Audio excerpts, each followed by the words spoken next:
Meus amados, vamos a Apocalipse, mas antes de chegar a Apocalipse, nós vamos dar uma passadinha em Hebreus. Eu vou pedir uma ajuda do nosso som, está chegando uma microfonia aqui para mim, e se puder ajudar aí nesse sentido, eu agradeço. Antes de chegar em Apocalipse, por favor, abra sua Bíblia em Hebreus. Hebreus capítulo 11. Hoje pela manhã falamos sobre a perseguição aos cristãos a partir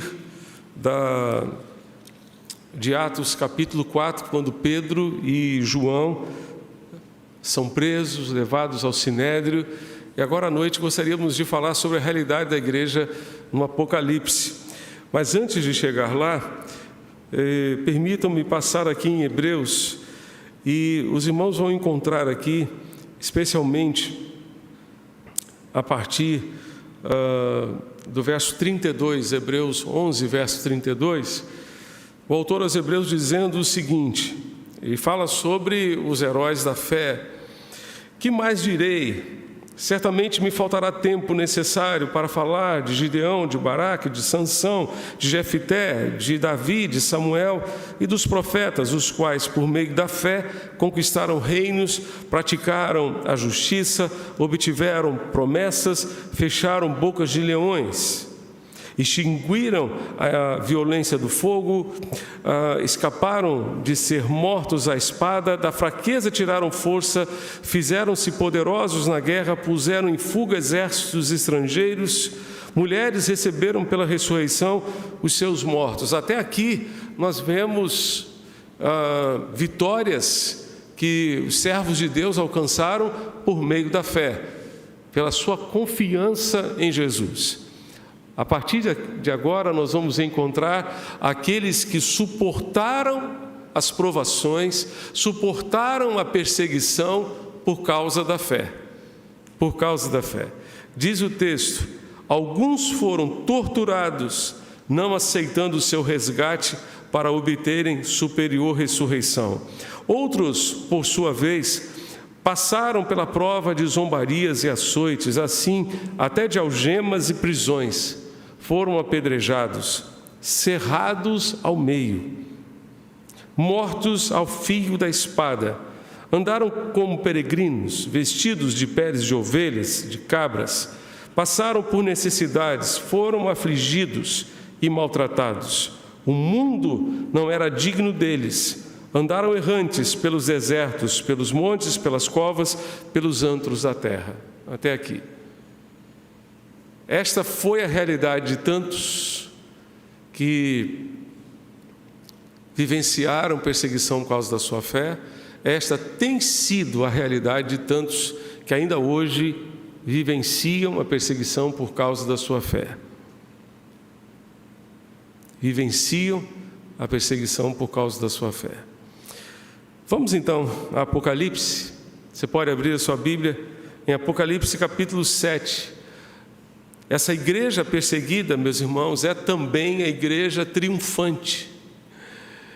E Apocalipse capítulo 7 nos apresenta a visão de João a respeito dos glorificados, aqueles que estão no céu, louvando e glorificando o nome do Senhor nosso Deus, que fazem parte, portanto, dessa igreja perseguida, porém triunfante, vencedora. Diz o texto, Apocalipse 7, de 19 em diante, acompanhe comigo a palavra de Deus, que diz, que depois dessas coisas vi, e eis grande multidão que ninguém podia contar, de todas as nações, tribos, povos e línguas, em pé diante do trono, diante do Cordeiro, vestidos de vestes brancas, com ramos de palmeira nas mãos, e clamavam com voz forte, dizendo, você pode clamar comigo aqui desse texto, vamos ler juntos essa frase?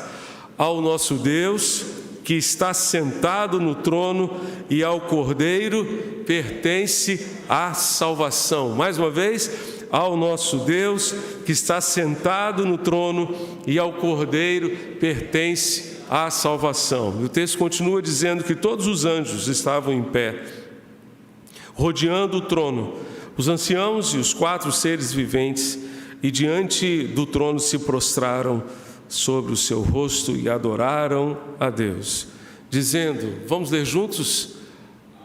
Amém, o louvor, a glória, a sabedoria, as ações de graças, a honra, o poder, a força, sejam ao nosso Deus para todos sempre. Amém.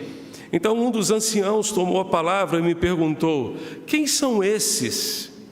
E de onde vieram esses que estão vestidos de branco? Respondi, o Senhor sabe.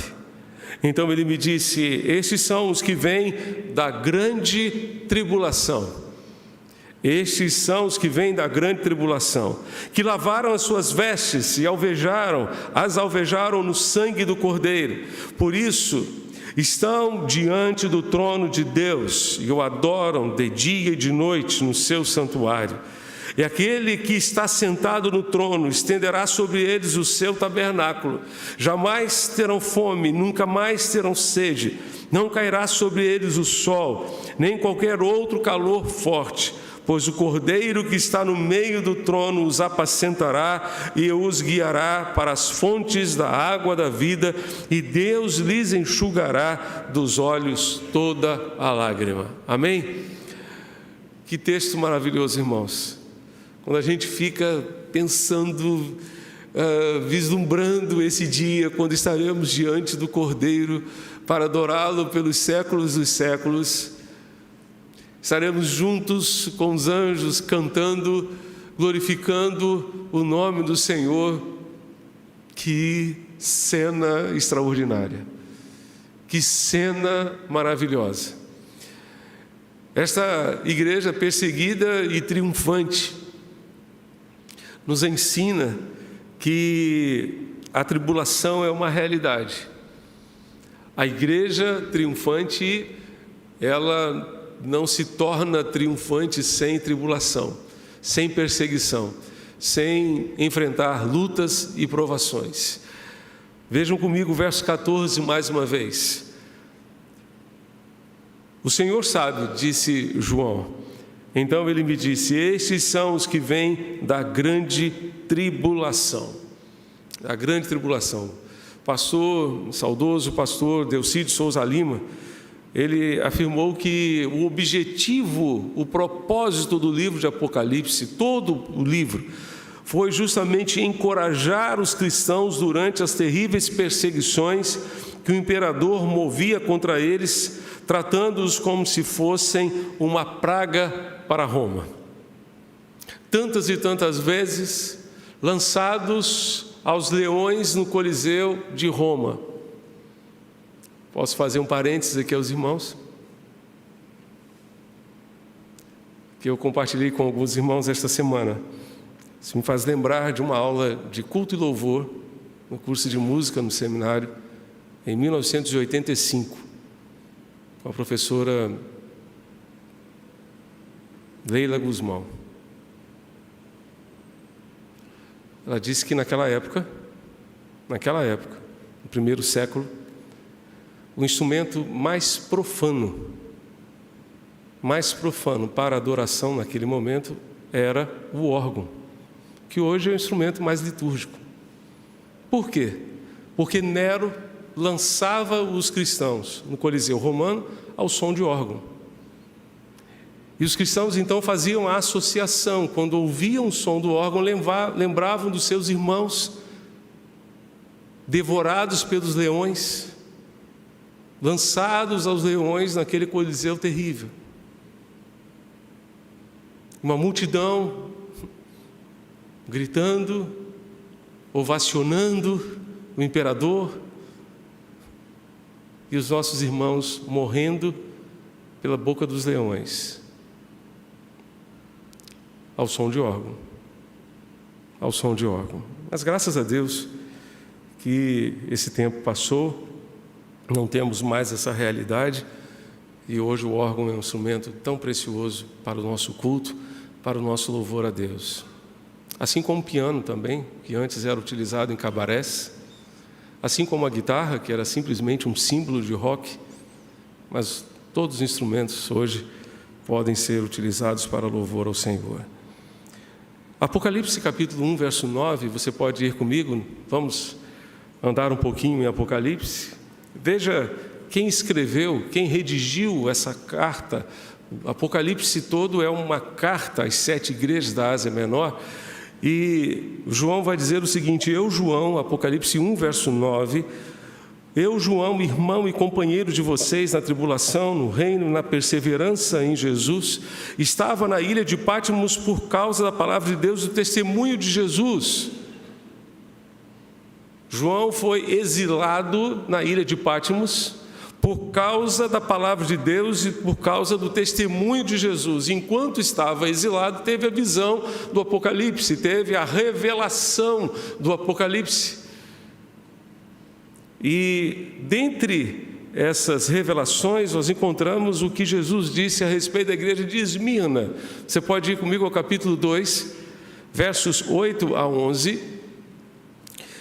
Diz assim, Apocalipse 2, de 8 a 11, ao anjo da igreja em Esmirna escreva: estas coisas diz o primeiro e o último que esteve morto e tornou a viver. Conheço a tribulação pela qual você está passando, a sua pobreza, embora você seja rico, e a blasfêmia dos que se declaram judeus e não são, sendo isto sim sinagoga de Satanás.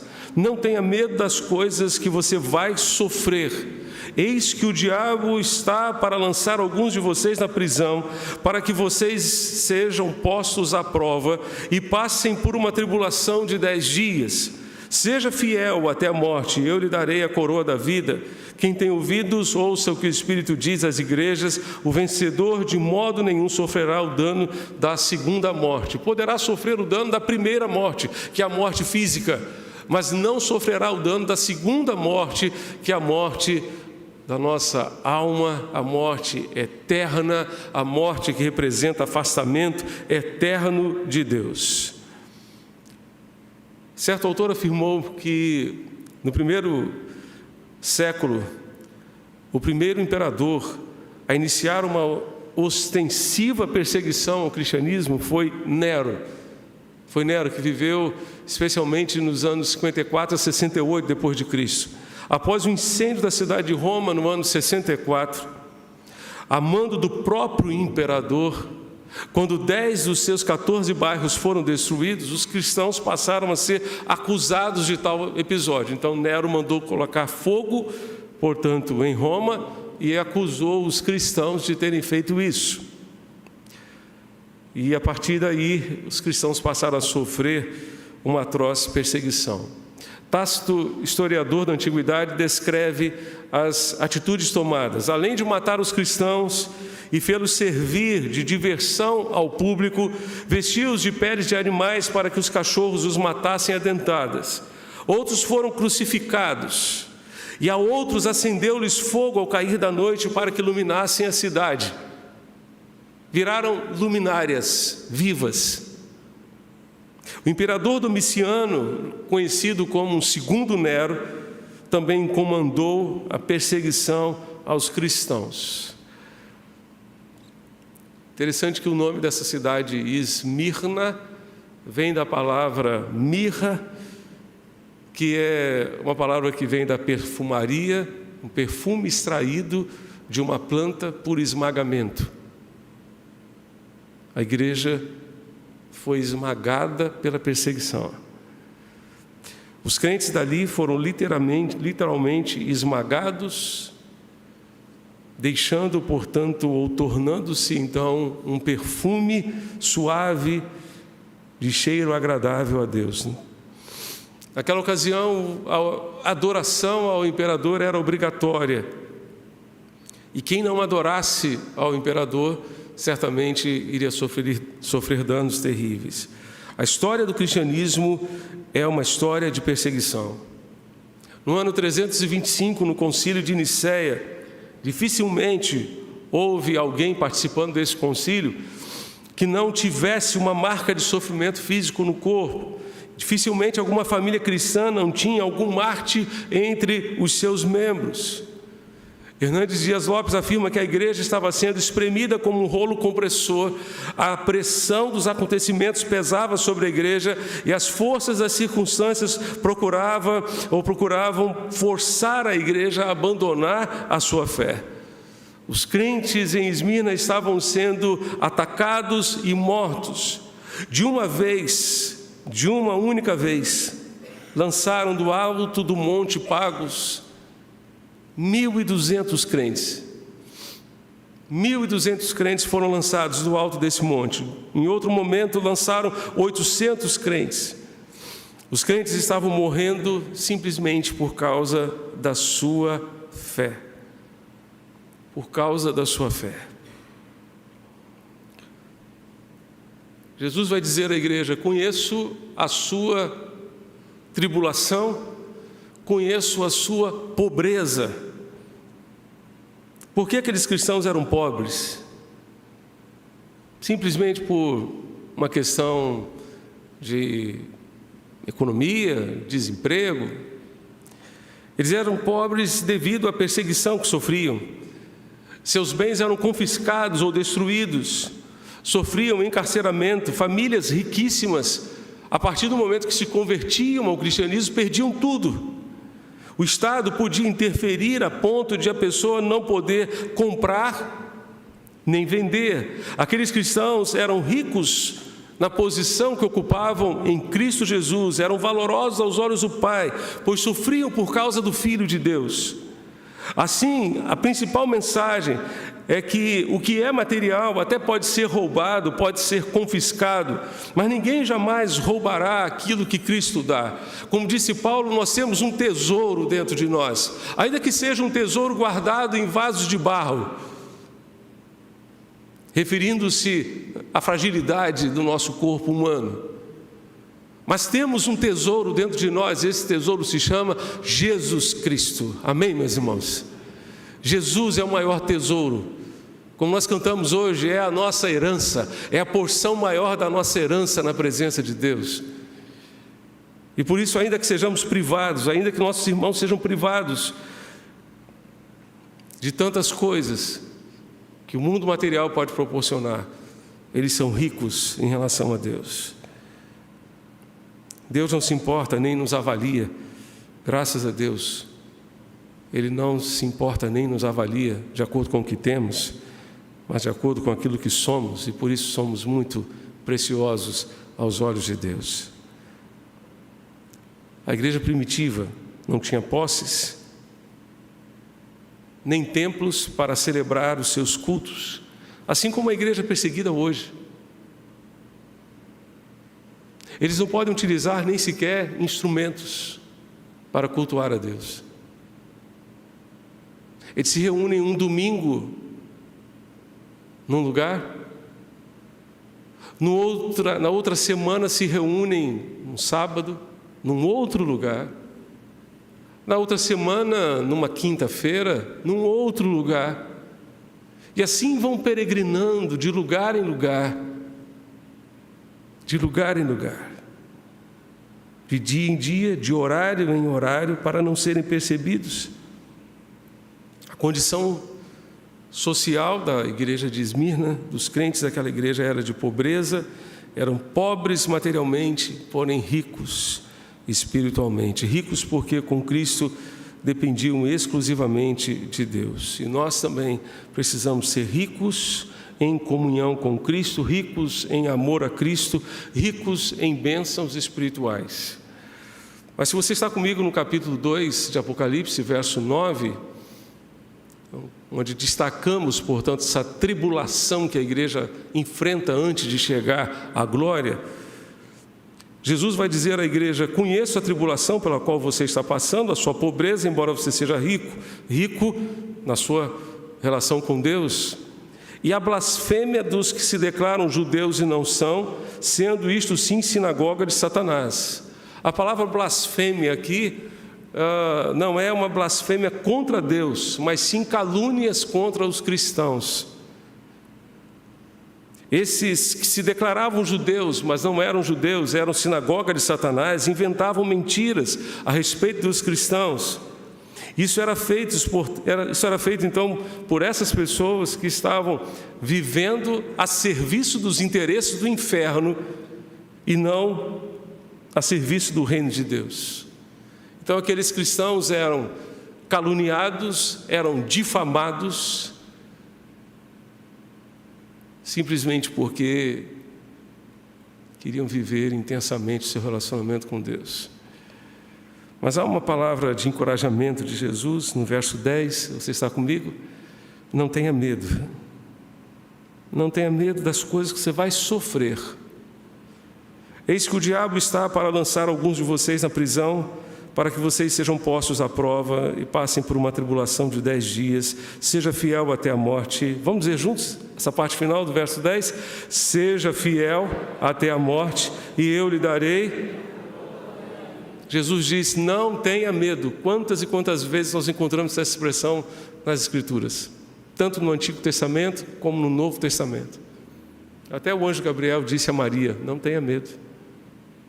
Não tenha medo. Deus disse a Abraão, não tenha medo, eu sou o seu escudo. Não tenha medo. Interessante, das coisas, não tenha medo das coisas que você vai sofrer.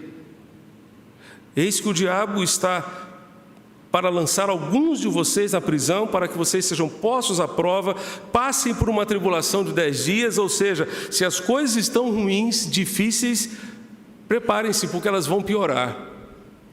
Elas vão piorar. Para que vocês sejam postos à prova. Ray Summers disse que é muito interessante notar que nosso Senhor não promete tirá-los das dificuldades e apertos.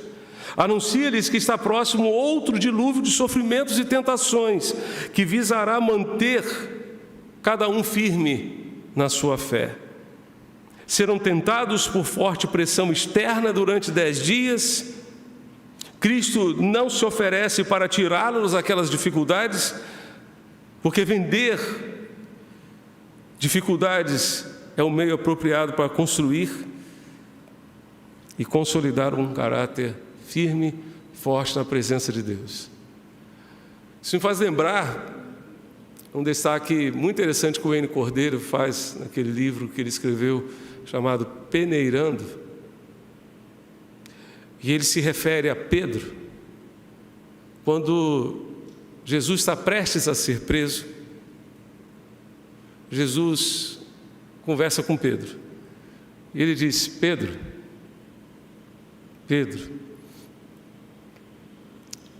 todos me negarão. E Pedro diz, não, Senhor, eu não. Ainda que todos te neguem, eu não te negarei.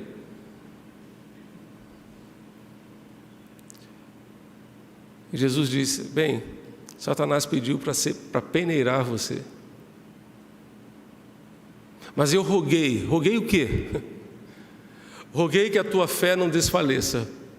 Pedi ao Pai que a tua fé não desfaleça. Interessante, Jesus não pediu, Pai, por favor, livra o meu irmão. Ele trabalhou tanto comigo. Ele esteve tanto ao meu lado.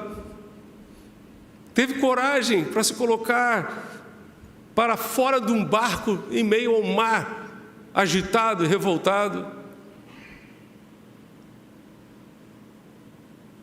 Jesus não pediu que o Pai livrasse Pedro do seu sofrimento, da peneiragem.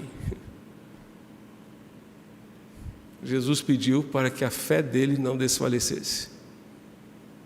Jesus está dizendo à igreja aqui, olha, as coisas estão difíceis, mas elas vão piorar.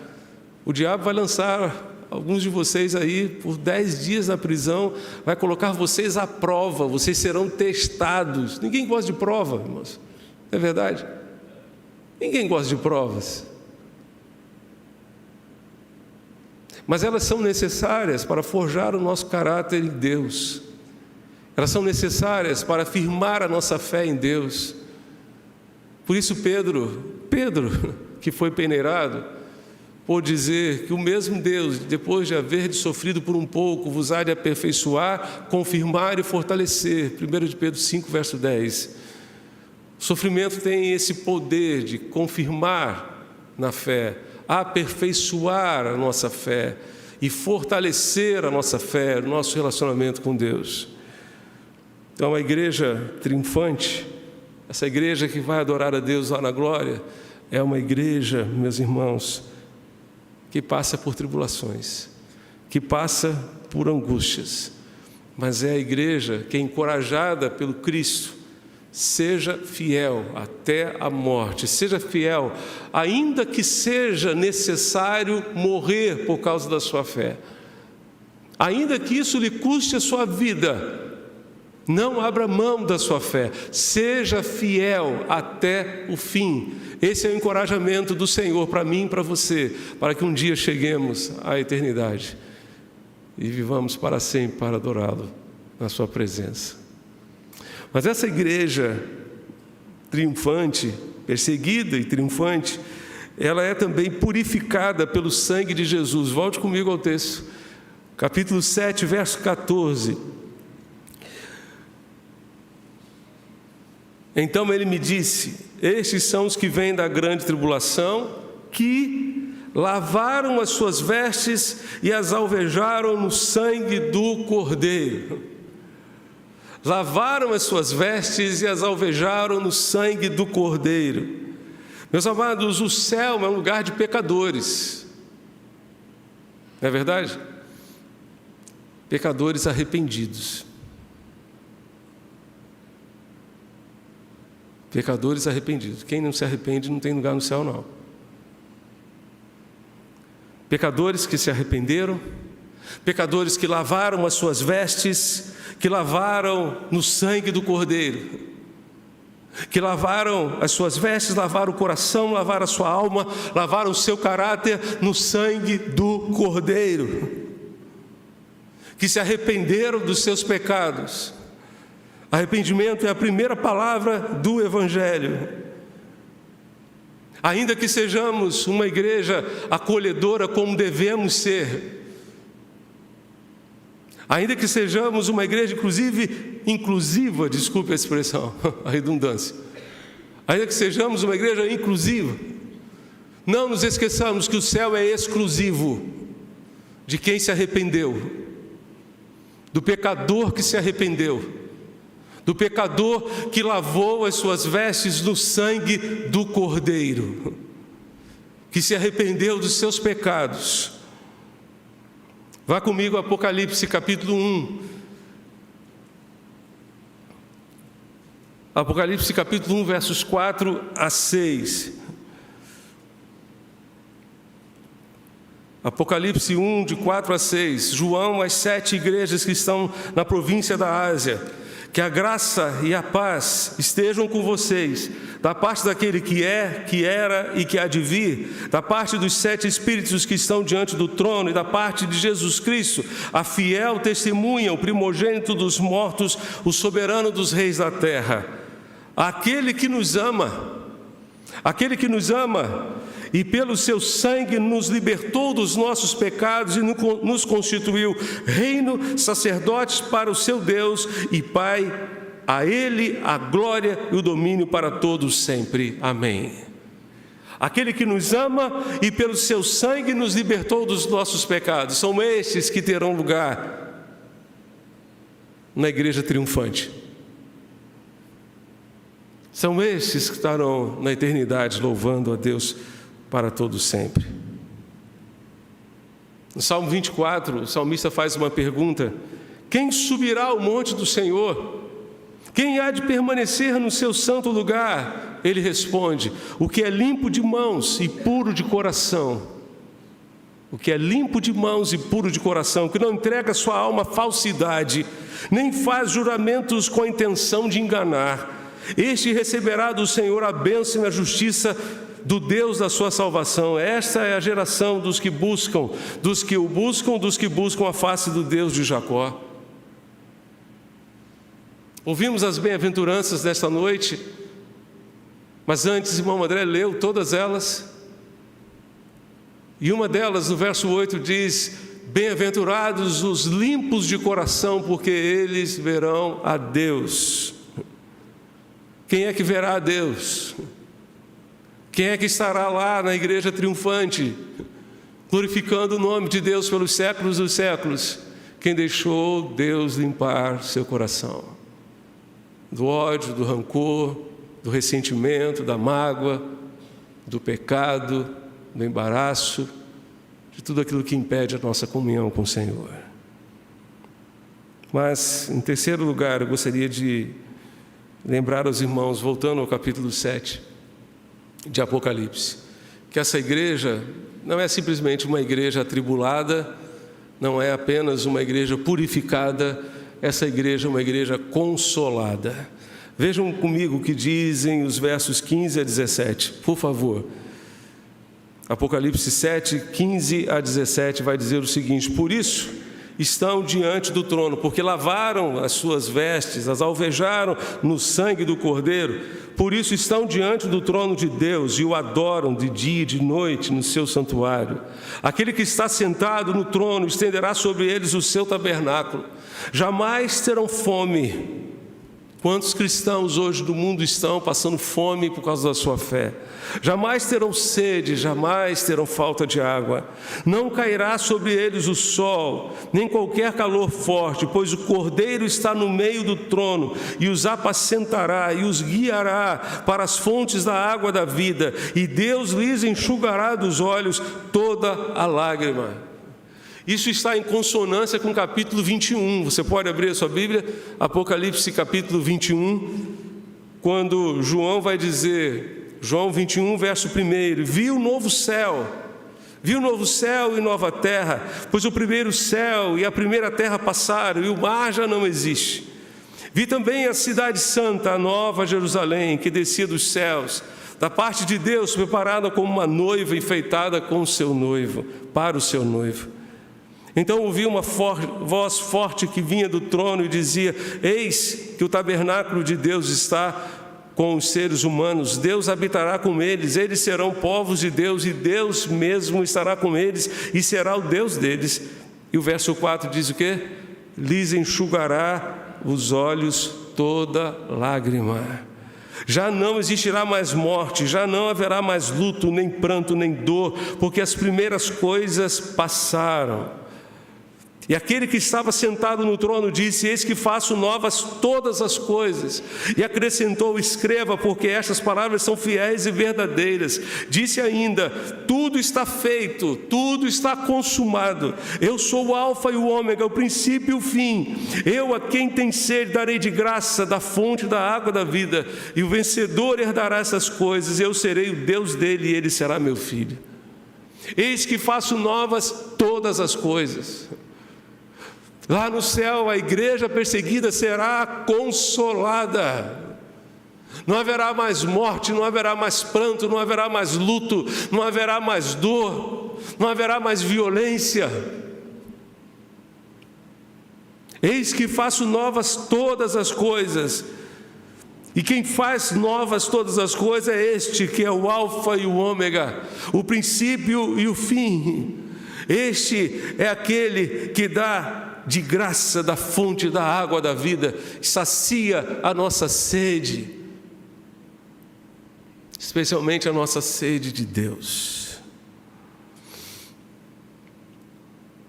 A igreja triunfante é a igreja perseguida, é a igreja purificada, é a igreja consolada, pela certeza de que um dia estará para sempre com o Senhor.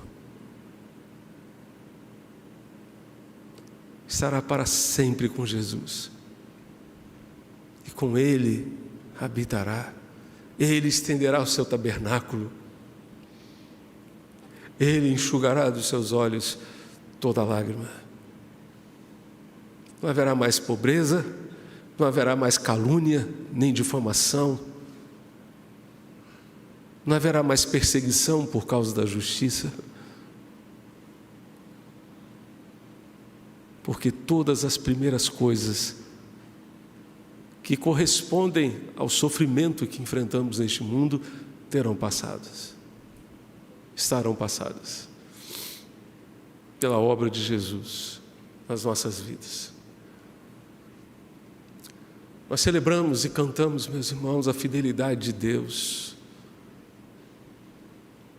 Cantamos, Tu és fiel, Senhor. Celebramos a fidelidade desse Deus maravilhoso, cuja fidelidade não depende da nossa. Ainda que sejamos infiéis, Ele permanece fiel. Mas o que Deus espera dos servos dEle, desses 365 milhões de cristãos perseguidos no mundo, é que eles sejam fiéis, que eles permaneçam fiéis. Mas o que Deus espera de mim, de você hoje, é que nós, da mesma forma, sejamos fiéis. Não apenas em algumas coisas,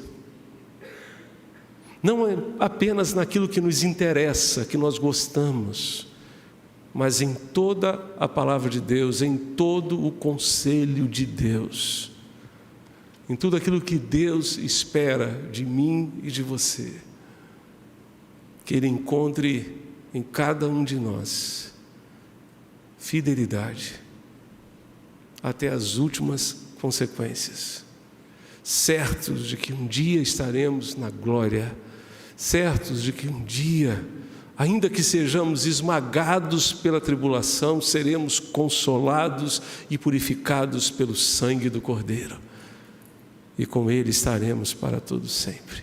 Amém? Amém. Vamos cantar? Vamos ficar de pé e vamos cantar. Temos por lutas passado, algumas terríveis e cruéis, mas o Senhor tem livrado delas seus servos fiéis. Cantemos com toda a nossa alma, com todo o nosso coração.